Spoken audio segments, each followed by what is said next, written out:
What if I told you that the more you try to be happy, the more miserable you actually become?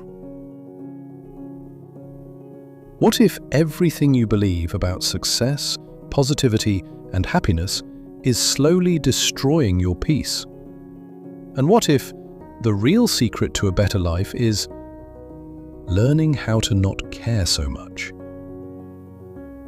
Stay with me, because this might change the way you see your entire life.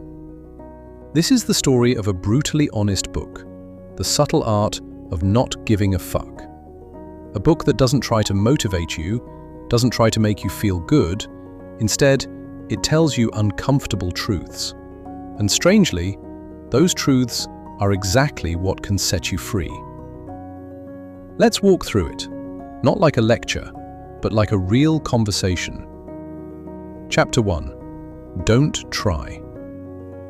There was once a man who spent his whole life trying to be successful, trying to be respected, trying to be remembered, trying. But the harder he tried, the more frustrated he became. And one day, he gave up. Not in a negative way, but in a freeing way. He stopped trying to impress people, stopped trying to be perfect, and something strange happened. His life started getting better. Now here's the truth most people don't understand. The more you chase happiness, the more it runs away from you. Because chasing happiness sends one message to your brain: I don't have it. And when your brain believes that, it keeps reminding you of what's missing. So instead of trying to be happy, focus on something meaningful, something real. Because happiness is not something you chase, it's something that shows up when you stop chasing it. Chapter 2. Happiness is a problem. Let me ask you something. Do you think successful people have no problems? It looks like that from the outside, right? Big house, money, fame. But what you don't see is their stress, pressure, and struggles. Here's the truth. Problems never go away. They only change. If you're broke, you have money problems. If you're rich, you have trust problems. If you're single, you feel lonely. If you're in a relationship, you deal with conflicts.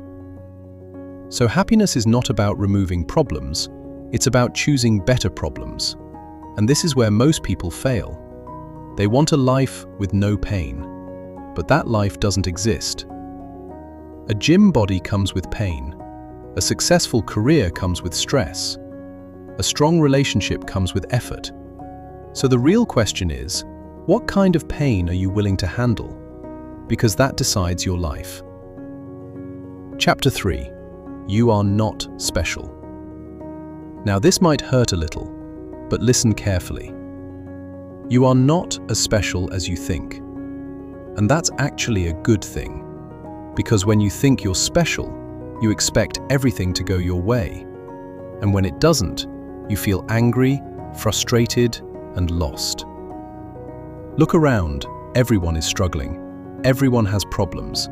Everyone feels insecure sometimes. You are not alone in your pain. And once you accept that, something powerful happens. You stop feeling like a victim. You start feeling normal. And normal is freeing, because now you don't have to prove anything to anyone. You can just live. Chapter 4. The Value of Suffering. Let me tell you a small story. There was a boy who loved playing guitar. He wanted to become great, but his fingers hurt, his practice was boring, progress was slow, so he quit. Now another boy, he also felt pain.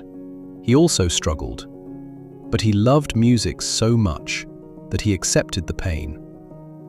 Years later, one gave up, the other became a master. Same struggle, different choice. And this is the truth. Pain is part of every meaningful journey. You can't avoid it, but you can choose it. So instead of asking, how do I avoid pain? Ask, which pain is worth it? Because that pain is the path to your growth. Chapter 5. You are always choosing. Now here's something very powerful. Even when you think you have no control, you are still choosing. You choose how you react. You choose what you believe. You choose what matters. Imagine two people lose their job. One says, "My life is over." The other says, "This is a chance to start something new." Same situation, different meaning. And meaning changes everything. This is where your power lies. Not in controlling life, but in controlling your response. And once you realize this, you stop blaming others. You stop waiting for things to change. You take control. Chapter 6. You're wrong about everything. Now here's the part nobody talks about. What if most of your beliefs are wrong? What if the things you're so sure about are actually holding you back? Think about it. Have you ever believed something strongly and later realized you were wrong? It happens all the time, and that's okay, because growth comes from questioning yourself. But most people don't do this. They protect their beliefs. They defend their ego, and that stops them from learning. So instead of saying, "I'm right," start saying, "What if I'm wrong?" That one question can open doors you never imagined. Chapter 7. Failure is the way forward. Failure is something we all fear. But here's the truth. Failure is not your enemy. Avoiding failure is. Every successful person you admire failed more times than you can imagine. But what happened next will surprise you. They didn't stop. They learned, they improved, they kept going. Failure is feedback. It tells you what doesn't work, and that brings you closer to what does. So instead of fearing failure, start using it, because every failure is a step forward. Chapter 8. The importance of saying no. Now this idea can change your life. Every time you say yes to something, you are saying no to something else. If you say yes to everyone, you lose yourself. If you try to please everyone, you lose your peace. Strong people say no. They protect their time. They protect their energy. They protect what matters. And this is where most people struggle. They want approval. They want to be liked. So they say yes, even when they don't want to. But here's the truth. Saying no is a form of self-respect. And once you learn this, your life becomes simpler, cleaner, more focused. Chapter 9. And then you die. Now, let's get real. One day, you will die. Everything you worry about, everything you stress about, will disappear. And instead of being scary, this is what gives life meaning. Because your time is limited, and that makes it valuable. So ask yourself, what truly matters? Not what looks good, not what impresses people, but what actually matters to you. Because in the end, that's all that remains. Take a deep breath. Life is not about being perfect. It's not about always feeling happy. It's not about avoiding problems. It's about choosing what is worth your struggle, what is worth your energy, what is worth your care. Maybe the goal is not to give 0 fucks.